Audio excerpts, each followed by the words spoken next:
Sebelum kita melanjutkan pujian kita akan bersama-sama membacakan Katekismus Reformasi. Dan minggu ini kita akan memasuki pertanyaan yang ke-30. Seperti biasanya, saya akan membacakan pertanyaannya, lalu kita akan bersama-sama membacakan jawabannya, lalu kita melanjutkan kepada pembacaan firman Tuhan. Pertanyaan yang ke-30. Apakah iman kepada Yesus Kristus itu? Iman kepada Yesus Kristus adalah mengakui segala kebenaran yang telah Allah nyatakan dalam firman-Nya, percaya kepadanya, juga menerima dan bersandar padanya saja untuk keselamatan yang Dia berikan pada kita dalam Injil. Galatia 2 ayat 19-20. Aku telah disalibkan dengan Kristus, namun aku hidup, tetapi bukan lagi aku sendiri yang hidup, melainkan Kristus yang hidup di dalam aku. Dan hidup yang kuhidupi sekarang di dalam daging adalah hidup oleh iman dalam Anak Allah yang telah mengasihi aku dan menyerahkan dirinya untuk aku. Hari ini kita akan bicara tentang iman dalam Yesus. Istilah iman bukanlah istilah asing di telinga orang Kristen. Kita mengaku sebagai orang yang beriman kepada Tuhan Yesus. Tetapi tahukah kita apa yang dimaksud dengan iman?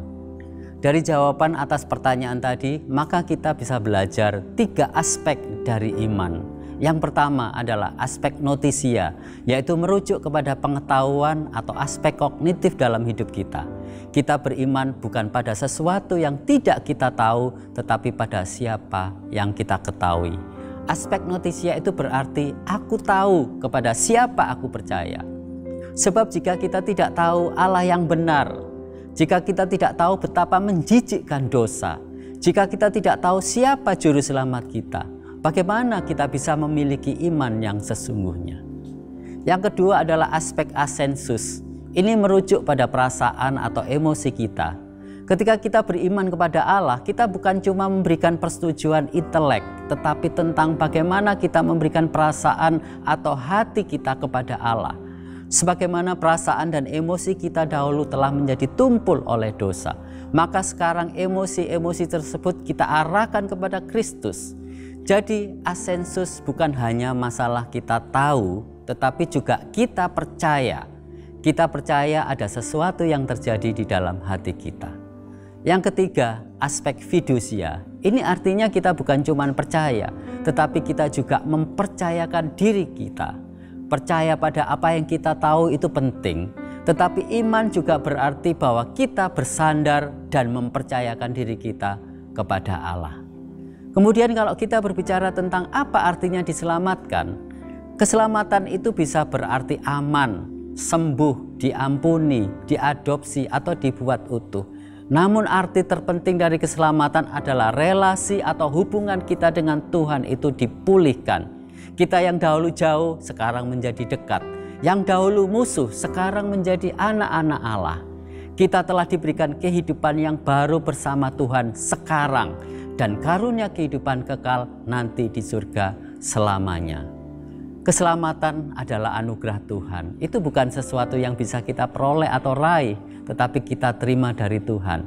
Dan keselamatan itu dimulai ketika Tuhan melalui Roh Kudus-Nya membuka mata hati kita untuk memulai memahami betapa kita membutuhkan Kristus.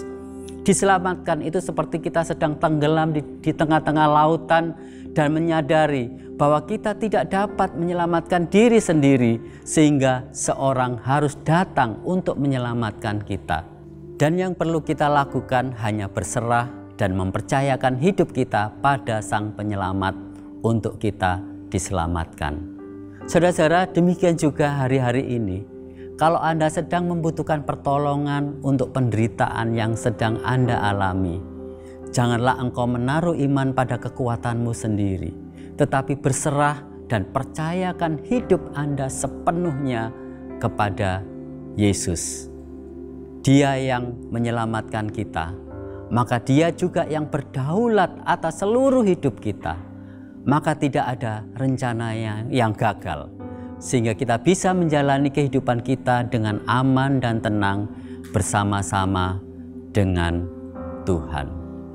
Sebelum berdoa, mari kita renungkan sejenak. Kita percaya bahwa kita sudah menerima keselamatan Namun yang menjadi pertanyaan adalah, dalam menghidupi keselamatan saat ini, apakah Anda masih terus bersandar dan mempercayakan hidup kita sepenuhnya hanya kepada Tuhan? Mari kita berdoa. Tuhan, kami bersyukur oleh karena anugerah-Mu, Engkau sudah menyelamatkan kami. Tetapi Tuhan, seringkali di dalam kami menghidupi keselamatan hari-hari ini Tuhan, khususnya kami yang sedang menghadapi problema, menghadapi penderitaan, menghadapi kesesakan, seringkali kami tidak bisa menaruh iman kami sepenuhnya kepada Engkau Tuhan. Seringkali kami menaruh pada kekuatan kami sendiri. Tetapi biarlah pada hari ini Tuhan, Roh Kudus-Mu biarlah memampukan kami untuk setiap hari kami bisa mempercayakan seluruh hidup kami kepada kedaulatan-Mu, sehingga kami bisa hidup dengan tenang dan aman bersama-sama dengan Engkau. Terima kasih Tuhan, hanya di dalam nama Bapa, Putra, dan Roh Kudus, dalam nama Tuhan Yesus kami sudah berdoa. Amin.